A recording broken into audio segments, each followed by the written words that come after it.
and strong increases in Malaysian palm oil. Meanwhile, lower European rapeseed is weighing on values.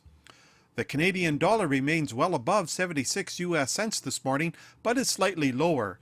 The loonie is at 76.51 US cents compared to Thursday's close of 76.62.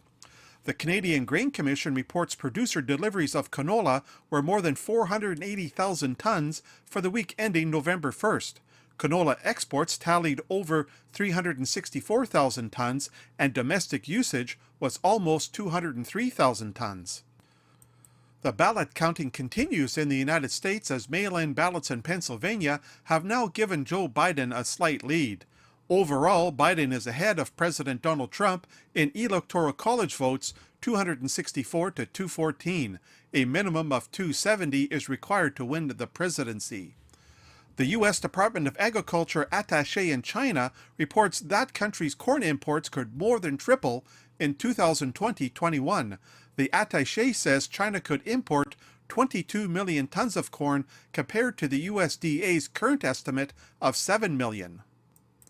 The USDA reports 4 private sales this morning. There is a sale of 132,000 tons of soybeans to China and another sale of more than 272,000 tons to unknown destinations. Also, there's a sale of 30,000 tons of soy oil to South Korea, plus there's a sale of almost 207,000 tons of corn to unknown destinations. Rounding off prices at the Chicago Board of Trade, soybean futures are steady to lower on Friday morning. The January soybean contract is down 3 cents at $11.50 per bushel. December soy oil is up more than 1/10 cent at 35.62 US cents per pound. December soy meal is down $3.10 at $3.8470 per hundredweight. Corn futures are steady on Friday morning, with the December contract down 1/4 cent at $4.09 per bushel.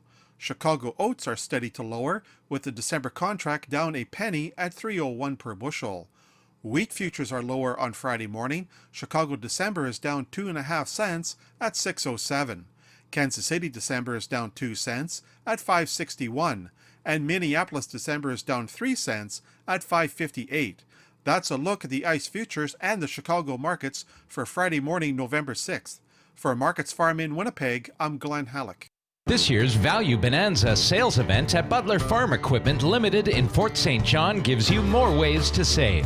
Choose 0% financing, cashback, and more on select New Holland tractors, hay and forage products, and materials handling equipment. These offers end December 31st, so make the trip to Butler Farm Equipment Limited in Fort St. John today. You get more choices and more savings when you buy during Value Bonanza. For commercial use only, customer participation subject to credit qualification and CNH Industrial Capital Canada Limited approval. Standard terms, conditions, and other restrictions apply. A down payment may be required. The opinions expressed during this show do not represent those of this station. If you've missed any of this show, you can follow the podcast at energeticcity.ca. Now, an in-depth look at the news and information shaping our community. This is Moose Talks with your host, Doug Craig, on Moose FM.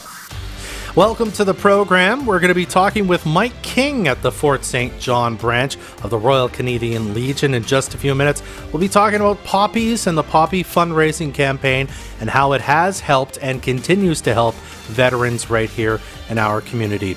But we haven't chatted with him in a while, so I thought we'd start with Brad Sperling, the chair of the Peace River Regional District. Lots of things to chat about and catch up on. He joins us now from Charlie Lake. Thank you for coming on Moose Talks, Brad. Good morning. All right, so I thought we'd start with this one because it's a little confusing to me, so I'm hoping we could shed some light on it. The Peace River Regional District, as I understand it, decided to invite petitions to expand the Charlie Lake Fire Department's services to include road rescue and medical response services. So can you talk us through what exactly that means and how it would be different from how things stand now? Well, it's actually the Charlie Lake Fire Department, or the only fire department in the area that doesn't provide road rescue or medical response. Fort St. John, Taylor, Hudson Hope, even Fort Nelson. So this actually started a few years ago when people started asking about fire protection. We've got about say 50 to 70 Area C residents just outside the fire protection area that are asking about fire protection. And the more we check into it, more and more people start asking, why don't we have medical response road rescue? So what we did was we contacted a consultant, and they did a study for us, what that would involve, increasing our complement of firefighters, equipment, just what that would look like. And so we've been working with that. We had to get the complement up, equipment up. It's taken some time, but now we've reached the point, and there was a lot of discussion whether we go expansion first. But then the more we talked about it, we decided to go, let's see if the people want to bring the department's services in line with the other departments in the area. So once we've gone through this process, whether it's yes or no, or what it turns out to be, then we'll be moving forward to the expansion. Now, what is the advantage in doing this? Because as I understand it right now, the Fort St. John, as I think you said, the fire department kind of provides these services for you. What's the advantage of Charlie Lake, the Charlie Lake Fire Department, taking that under their wing, as it were, to provide those services instead? No, actually, that's why there's two questions. Usually that medical response and road rescue are asked one question, but I asked the board that they be asked in two questions. I see. We don't have medical response. That's not provided by anyone. All right, road rescue, I'm sorry, Brad, go ahead. The city of Fort St. John provides that. The city of Fort St. John provides road rescue, and that's under a contract. And I believe they go up as far as the Sydney River, somewhere in that area. And that's why the questions are being asked separately to let the people decide. I see. I mean, I still wonder what the advantage is then of having the fire department provide that service instead. The fire departments do provide it. That we're the only department in the area that doesn't have it. Gaylor provides, provides. And like I said, Fort St. John has a contract province to provide the road rescue. That medical response, no one provides rescue. I see. Okay. Do you have any idea the cost of this? Like like has that kind of been part of the discussion so far? Has there been kind of an amount thrown around as to what this would cost to make this happen? Yeah, there is. Like the petition package is going out to the property owner this week, actually. That information is all in the package. I can give you a rough idea here. Say your assessed value is $300,000. The first year with equipment and operation, you would pay $26. You know what? I apologize for cutting you off, Brad. We're having a real tough time hearing you.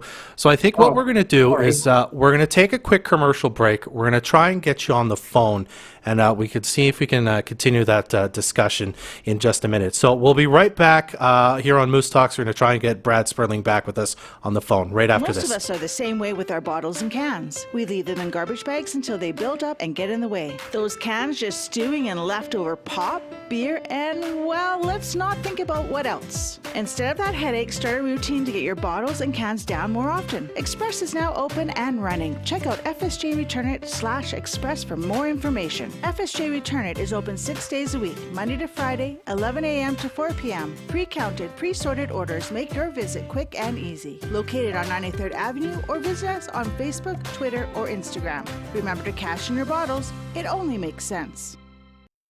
Fort City Chrysler says, you're shopping around for an automobile. well, then come see us, baby. You're trying to find the very best deal. Oh, yeah. You want low payments and a low price. We got 'em. You want to make sure you're treated nice. We can do that, too. Their deals will save you a whole lot of dough. At Fort City Chrysler. I know the very best place to go. Hey, time for a new set of wheels? Well, you come to Fort City Chrysler and we'll have you smiling with prices so low. Test drive a new Chrysler, Dodge, Jeep, or Ram pickup. And then you'll see why everyone's coming to Fort City Chrysler for their next set of wheels.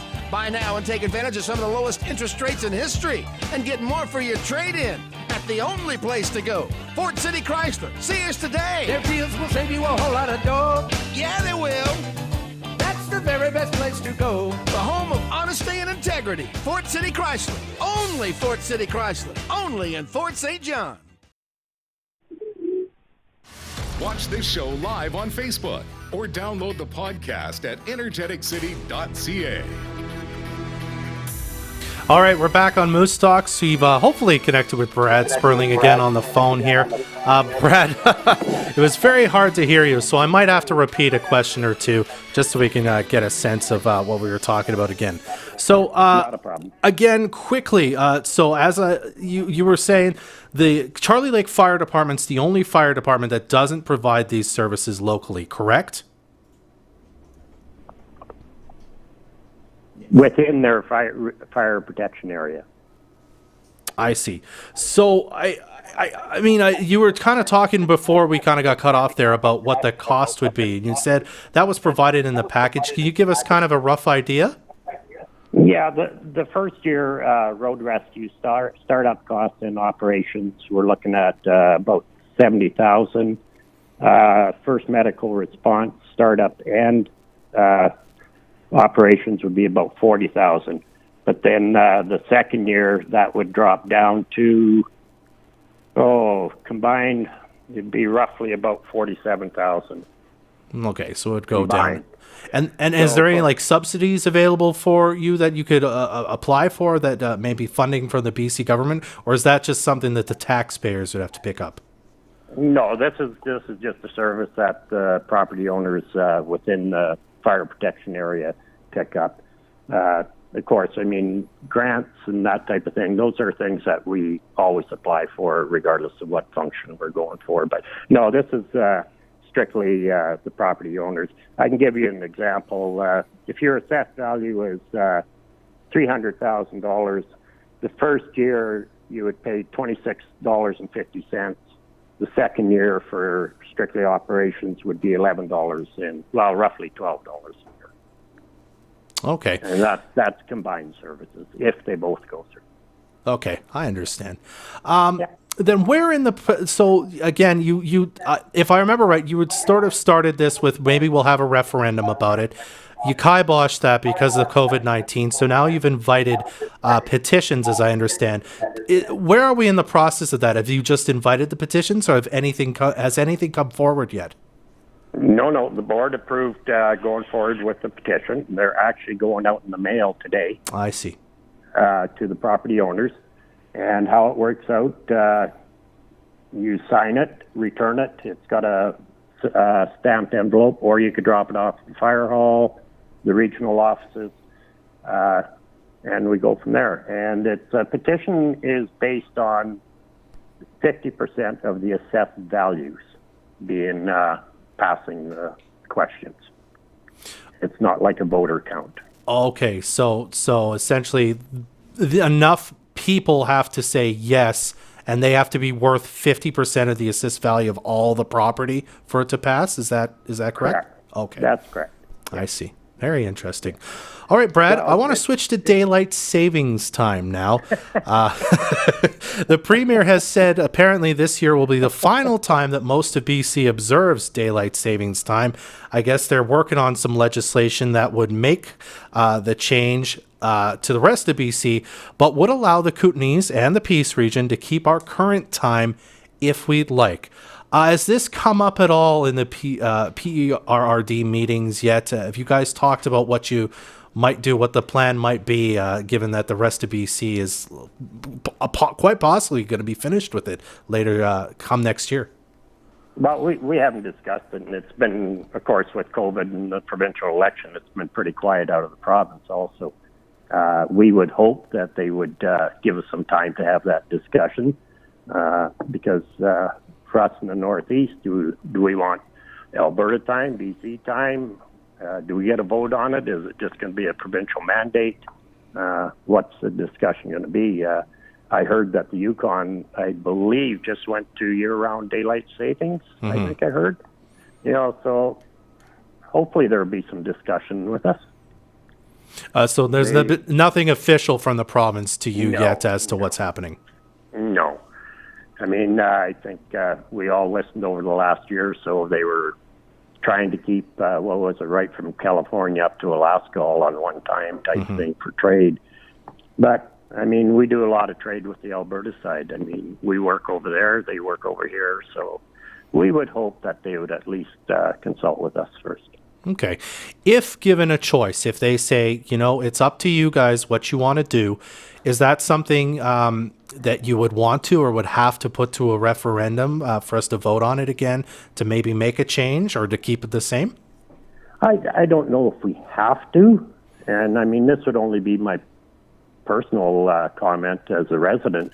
I would think we would put it to the people. That's what happened last time. I mean, back in the early 70s, I believe it was. It was put to the people, and that's how this area and the Kootenays ended up staying year-round. All right, Brad. And one final question for you. I wanted, it's been a few weeks, I think, since we got this yet, but just a quick update on the landslide situation in Old Fort. What's kind of the most recent thing you've heard about it, or kind of where we're at?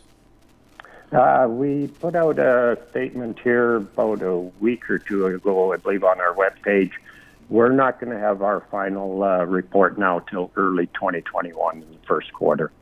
I think we were hoping for it earlier on this year, but I think the second slide, the geotech people have had to maybe reassess new information, old information, but they're saying now early 2021.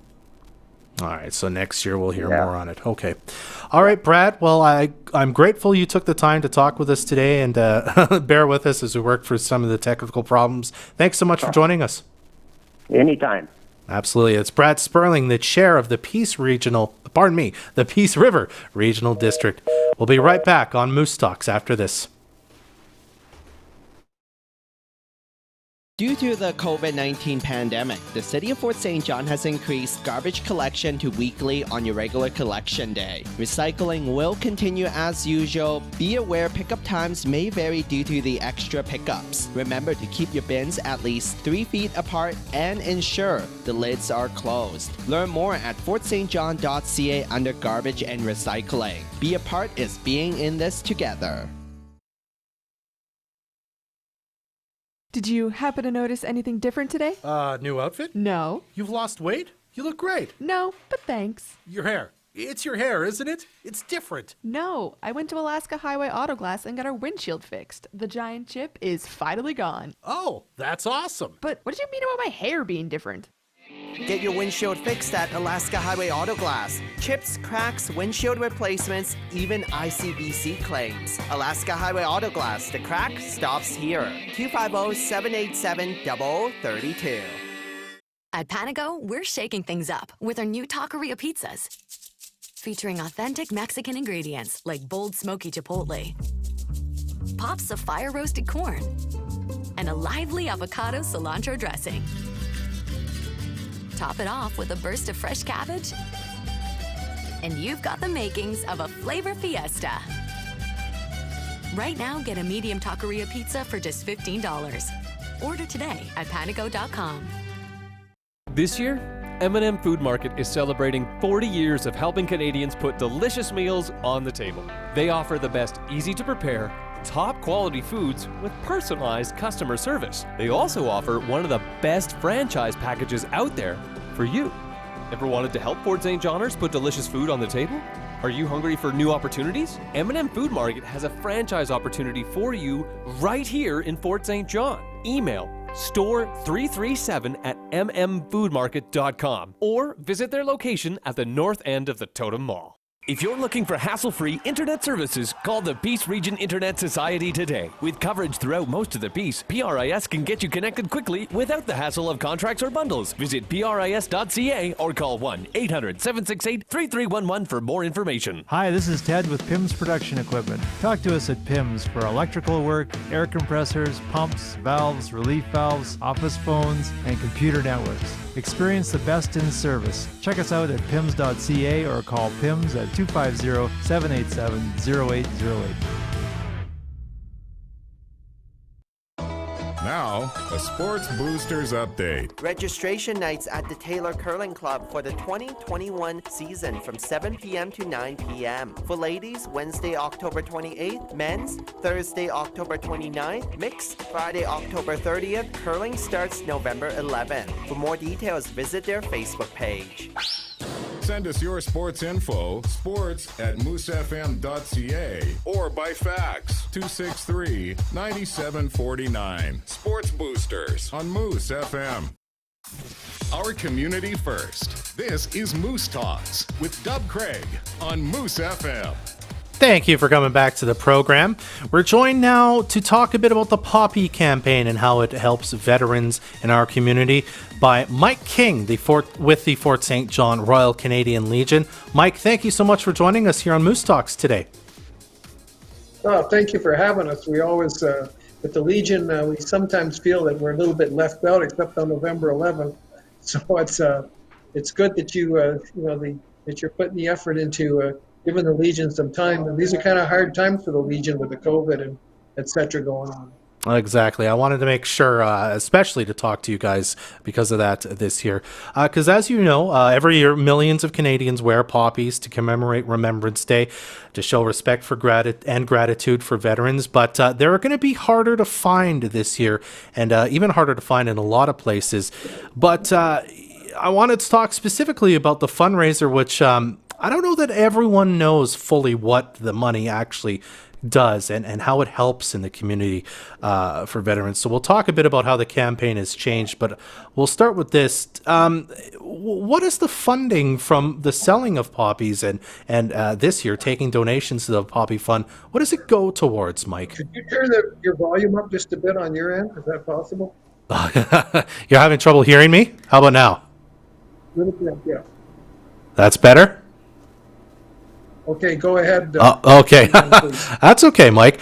So I want you to tell us a bit about the Poppy campaign. What is it fundraising money for? How does it help veterans in our community? Well, the expanded definition of veteran here in later years includes anybody that's ever seen any service in the Canadian Forces. And there's 4 components of the Canadian Forces. There's the Reg Force, the Primary Reserve, the Cadet Instructional Cadre, and the Canadian Rangers. So if you served in any of those units or those cadres, you would be considered a veteran.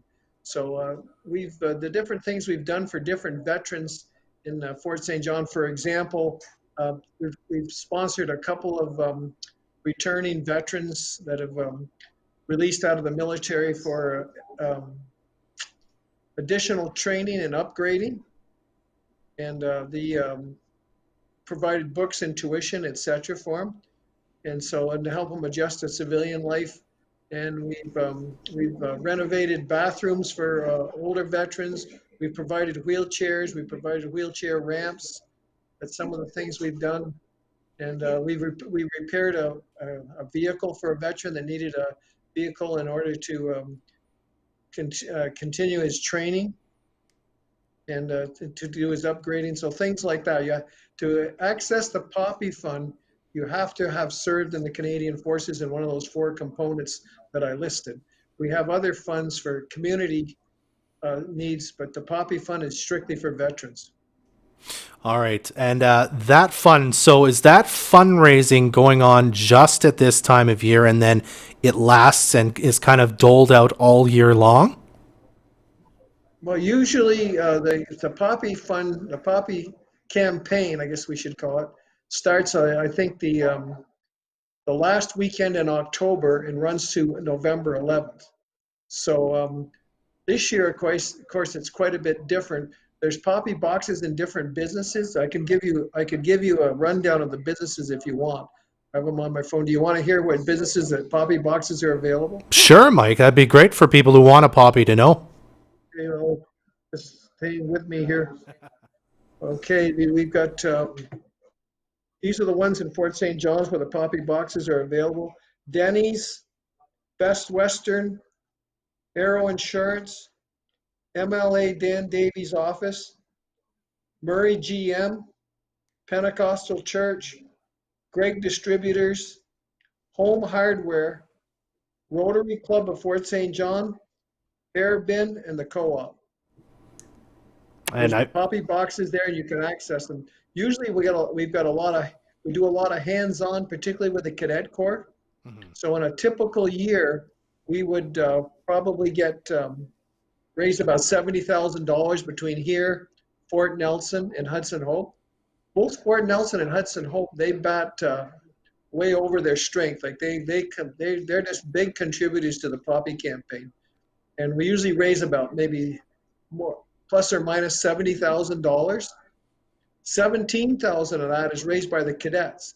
You see the cadets around town with their boxes, like for example, at Walmart, catching people on the way in there. But of course, we're not doing that this year because of the COVID. Wow, that's pretty incredible. So that's quite a hit. $17,000 that you to expect less of this year because of COVID, as you say. So we have a tremendous cadet corps here. It has a long history in Fort St. John. People of my generation will remember Frank Davies, Dan Davies' grandfather. He was a long time the CEO of the Cadet Corps here in Fort St. John. Dan himself was a cadet and also a CEO of the Cadet Corps. Dan Davies, our MLA, is a commissioned major in the Canadian Forces. And so the cadets here are a very vibrant organization. They're the face of the military in Fort St. John. And the Canadian Rangers, less so, but they have a presence as well between Fort St. John and Hudson Hope. And there's a group in Pooskoopi as well, a unit there. Wow.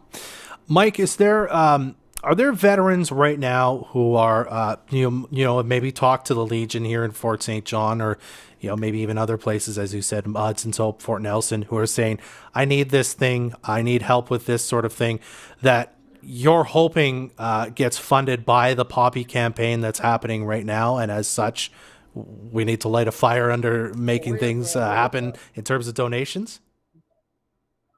So the way it works is if there's a veteran in need, they usually come to the Legion. We have a service officer, which people would recognize the name. It's Greg Nickel. Greg was a captain with a fire hall, and he was also a commissioned captain in the Canadian Forces. He was a CIC officer with the Cadet Corps. So he's our service officer. So if there's a veteran has a need, they go to Greg. And of course, we have to be a little bit circumspect there. That we have had charlatans come and proclaim they're veterans when they're actually not. And Greg has access to information where they can give him their service number, and Greg can check it out. And then after that, Greg kind of deals with them on a one-on-one basis. He's got a lot of experience with this. He's a very what would you say? He's a good thinker, Greg. He can discern what has to be done. He can kind of counsel them along and see what they need. And he's been instrumental in helping numerous different veterans, particularly those ones that needed upgrading and more education to further adjust to civilian life.